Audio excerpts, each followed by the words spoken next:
Oi meninas, tudo bem com vocês? Eu me chamo Lessa, sou tutora aqui da Driven e hoje a gente vai estar conversando um pouquinho sobre uma questão do minicurso, tá bom? Que é a questão conta letra. Show de bola. O que essa questão pede que a gente faça, tá? Vamos ler aqui o enunciado. Implemente a função que recebe como parâmetro um string e uma letra e deve retornar a quantidade de ocorrências da letra passada na string. E aqui a gente tem dois exemplos também, tá? Se for passado a palavra carreira e a letra R, a função deve retornar 3. Se for passado ouve a letra S, a função deve retornar 0. Então a gente já consegue extrair algumas informações para começar a construir o nosso código. Então, a questão pede que a gente crie uma função. Estou usando a palavra reservada function. Eu vou chamar a nossa função de conta letra, tá?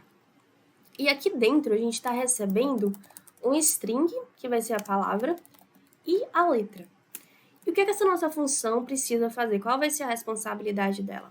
A responsabilidade dela vai receber a palavra, a string e a letra e conferir quantas vezes aquela letra se repetiu dentro da nossa string. Então, aí a gente já começa a tirar outras ideias de como desenvolver esse código. Para que isso aconteça, para que a gente consiga descobrir qual o número de ocorrências, vai ser necessário utilizar um laço, uma estrutura de repetição. Então, no caso, a gente pode utilizar o for, que é uma estrutura um pouco mais simples. E como é que o for funciona? Eu preciso estar passando aqui dentro 3 tipos de informação. A primeira vai ser o meu contador, vai ser de onde vai começar, tá? Então, a gente pode definir aqui o meu i igual a 0. A segunda vai ser a nossa condição de para, vai ser até onde aquele nosso laço vai se repetir, a quantidade de repetições, tá bom? E quando o i chegar nesse exato momento que a gente vai definir aqui depois desse sinal de menor, o laço vai parar de se repetir, o laço vai parar. Só que, se a gente for raciocinar, como é que isso aqui vai funcionar? Eu vou ter uma palavra, ela pode ter a quantidade que for de caracteres, e eu preciso que esse laço se repita até o tamanho daquela minha palavra. Então, se a gente voltar aqui para a nossa questão, a gente tem algumas dicas, tá? A primeira, strings se comportam parecido com arrays. Então, podemos obter o número de caracteres de um string utilizando a propriedade length, tá? E aqui a gente tem um exemplo. Definiram uma string, uma variável chamada palavra, com alguma informação dentro, e uma variável chamada tamanho, que utilizando palavra.length, a gente tem o tamanho daquela palavra, daquela variável que a gente acabou de definir, que no caso aqui é 6. E é a partir disso que a gente vai conseguir construir a nossa função, tá? Então, agora a gente já sabe que se eu colocar string.length, isso aqui vai me retornar o tamanho da minha string. E é justamente a condição de parada que eu preciso para o meu for. Ele tem que começar do começo, começar do 0 e ir até o tamanho da minha string. Belezinha? A outra condição que a gente precisa informar aqui vai ser o incremento, de quanto em quanto aquele meu contador, aquele meu i, precisa ser incrementado. E como ele precisa passar por todas as letras da minha palavra, o incremento dele vai ser mais 1. E a gente pode dizer dessa maneira, i mais mais. Show! Agora, o que é que a gente precisa fazer? Esse laço ele vai se repetir N vezes, de acordo com o tamanho da nossa palavra. E agora eu preciso colocar a minha condicional aqui dentro, tá bom? E o que essa condicional vai fazer? Ela vai comparar a primeira letra da minha palavra com a letra que a gente definiu. Então, ela precisa passar de letrinha por letrinha. Mas como é que a gente pode fazer isso de forma dinâmica também? Para que eu não precise estar definindo de forma fixa a quantidade de letras que aquela minha string pode ter. No caso aqui, a gente tem a última dica da nossa questão. Outra semelhança é que podemos acessar um caractere da string por sua posição, da mesma forma que a gente faz para o array também, tá? Então, se quisermos acessar a primeira letra da string palavra, essa string que a gente definiu aqui na dica acima, a gente pode fazer o seguinte, palavra, chaves, não, cocheto, e a gente coloca um 0 ali dentro, que é a posição número 1, tá bom? Da mesma forma que a gente está acostumado a trabalhar com array para pegar o primeiro elemento do array. E a gente armazena isso numa variável.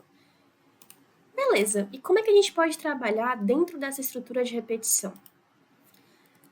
A gente pode ver o seguinte, na primeira vez que esse meu laço ele vai estar se repetindo, o meu i vai ter valor de 0.